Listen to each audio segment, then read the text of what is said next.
Puppet Master.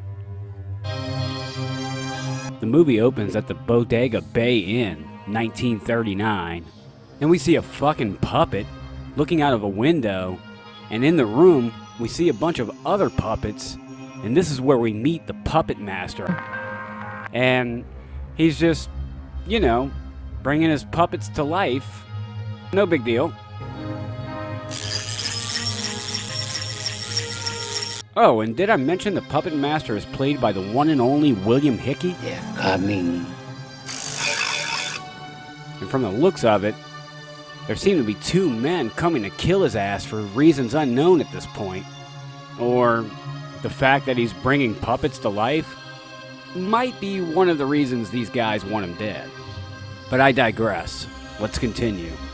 He hides all of his special puppets in a case and puts them in a hidden compartment in the wall. And right as the goons burst in the door to assassinate him, the poor guy blows out his fucking brains before they can get to him. Gnarly! Fast forward to Yale University, present day. Well, present day back in 1989, that is. Where we see this guy having some pretty fucked the hell up dreams. Shit, that sucks. The hell is this guy smoking? Over at Pensa Research, they're running some pretty odd tests. I want you to recreate in your mind your wildest sexual fantasy. After some extremely bad voice dubbing, What does it mean? Why all of us at once? And he's calling for some kind of a meeting. our main characters meet up at Bodega Inn because they supposedly found the Puppet Master's hideout. So why do any of these people even care about the hideout in the first place? He shot himself. The hell is going on around here? What the hell is going on around here? So apparently this guy named Neil Gallagher was a friend to all these people, is what I'm guessing. And he knew of the Puppet Master's hideout, but killed himself for some reason. So that's why they're all here. So now that you're here, we'll bury him tomorrow. And to make sure the guy is really dead, she stabs him with a giant needle for some reason?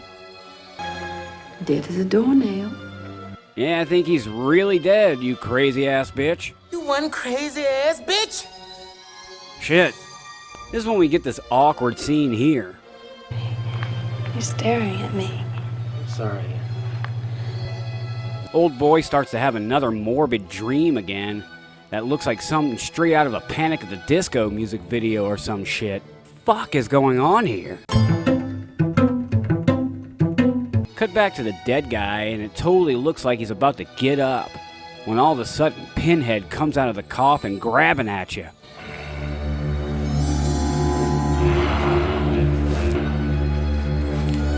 Then our main characters, or I guess in this case our middle-agers, are having lunch where we get some good old exposition.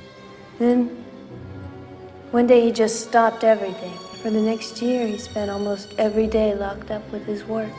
Then, even more exposition. We all have unusual psychic powers. My husband brought us together several years ago to try to help in his research. The Egyptians had developed a secret method of giving life to inanimate figurines. And these secrets were passed on to a select few who knew and practiced magic. So apparently this group of nut jobs, bitches and assholes, are some kind of psychic strike force, and they all have their own individual psychic abilities? Yeah, again, I don't know what's going on here. But basically like an off-brand X-Men or some shit. After getting to know Professor Ass and his mutant fucks, Pinhead shows up and kills this woman here with a fireplace poker. Later on that night, Alex goes into one of the rooms to have a nightcap, but he doesn't know that he's currently being stalked. Can somebody please tell me, how in the name of the fuck does this guy not see this fucking thing? Oh, come on now, movie. And this is where we finally see just what the fuck has been running around this goddamn hotel. Ladies and gents, meet Blade. No, not that Blade. We then get this really disturbing scene of Blade just being a total perv and peeping in on Psychic Lady. Never did get used to those two. Shit. What a creepy little son of a bitch, huh? The little horny puppet goes over to the next room where he sees two people getting it on. And you know he's got to get an eye full of that shit. But the thing is, Blade just likes to watch. He's kind of like Beavis or some shit. So he sends in his hitman Tunneler, who we'll just go ahead and call him Drillhead, in to do the killing. I guess you could say he really drilled her. You see what I did there? And if this movie wasn't already weird enough, we get this awkward scene where this woman puppet comes out of nowhere and starts licking the blindfolded middle-aged guy's nipples. What in the actual fuck is going on here? Then to make shit even fucking more weird, she starts to spit a bunch of leeches all over his chest and it ends up killing him, I guess? Yeah, some pretty twisted ass, kinky ass shit. Alex and Psychic Lady are just having a stroll when she invites him for yet another nightcap. Would you like to come in for a little nightcap? Thanks, but I'd rather do a little wandering. But he declines the pussy offer and heads on out. I tried. Jeez, why are all the people in this movie so fucking horny? Shit. It's almost like this movie was originally gonna be a porno, but they decided to get on the horror train at the last minute and throw some damn killer puppets in there and call it a horror flick. I tried. Seriously, the puppets just feel like such an afterthought. Am I wrong? No, really. Two famous movie stars had a wild night in this bed. The dead guy Gallagher all of a sudden appears in a room as if he was placed there somehow. Well, look who's here. I don't know why, but this scene truly freaked me the fuck out as a kid. We put the dead to rest. Then, Pinhead shows up to strong-arm the bitch. She throws his ass at a wall like something straight out of Child's Play and attempts to crawl away. Yeah, I said attempts to crawl away. After like the slowest chase scene ever, Pinhead catches up to her and absolutely just punches the fucking piss out of her ass. She throws his big body having ass down the stairs. She then escapes onto an elevator but just runs into Pinhead at the bottom floor. And he just proceeds to beat the ever-living fuck out of her. Blade then drops in and cuts her fucking throat. Yeah, you thought you got away, huh, bitch?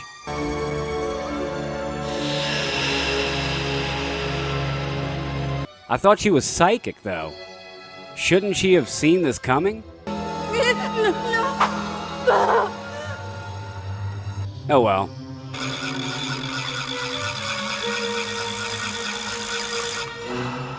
And at a whopping 40-something minutes into the film, we finally get some exposition on what in the actual fuck is going on here. Connection between the old puppet master's death and my husband, but after dinner, it began to make sense. Took you long enough, huh, movie? Neil used to spend hours up here. I don't know what it was doing exactly, but he never let me come up. But fake out. It was all just a dream. Stop! Fake out again, because it's a nightmare inside of a nightmare. What's happening, Alex? Sarah shows up just like in the nightmare, and then we get the same scene all over again like some total deja vu type shit. I don't know what he was doing exactly, but he never let Let me you come up. Alex gets a vision, and then it all makes sense. This is Andre Toulon's diary. The day I gave them life, using the ancient Egyptian rites of afterlife. Yeah, I'm still lost. With me, they are harmless, but I fear what they are capable of if placed in the wrong hands. They go into the dining room and find their dead colleagues. He looks so stoked to be dead. What's going on with that shit? So let me get this straight. Neil killed himself and used the puppet master's powers to bring himself back to life? Okay? Why? I want to live forever. For me, there is no end now.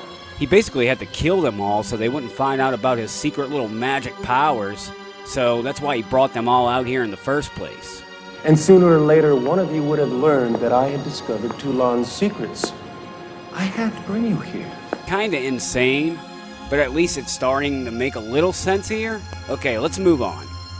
His evil ass is done experimenting on puppets and wants to try it on the real thing. I had no choice but to kill them. It was a small price to pay to live forever. Neil then proceeds to beat the ever-living fuck out of Alex, and then this happens. Possessed maid lady shows up. Oh shit, they got her too? Don't trust the buddy. Neil shows back up to beat the dog shit out of Alex some more. It's time to die, Alex, so you can live forever. Neil gets trapped in an elevator, and the puppets show up and surround him and kill his evil undead ass for the second and final time.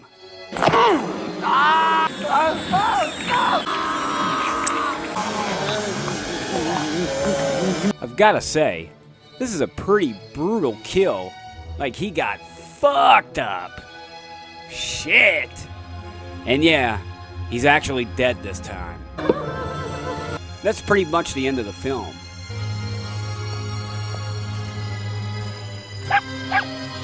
And that's Puppet Master, folks. Definitely a pretty weird movie, but also an iconic film. It was kind of one of the first movies like this, you know? Like, I know Chucky came before, and Talking Tina from Twilight Zone was a thing before Child's Play. But this movie really wasn't that bad. It was good for what it was. The special effects in this movie are actually really fucking great. And there's a couple of goofs, like the one part where you can see the strings on the puppets here whenever Neil's trying to escape. But other than that, it's a pretty solid little fucking horror flick. Scott 86, the cult classic that is Puppet Master.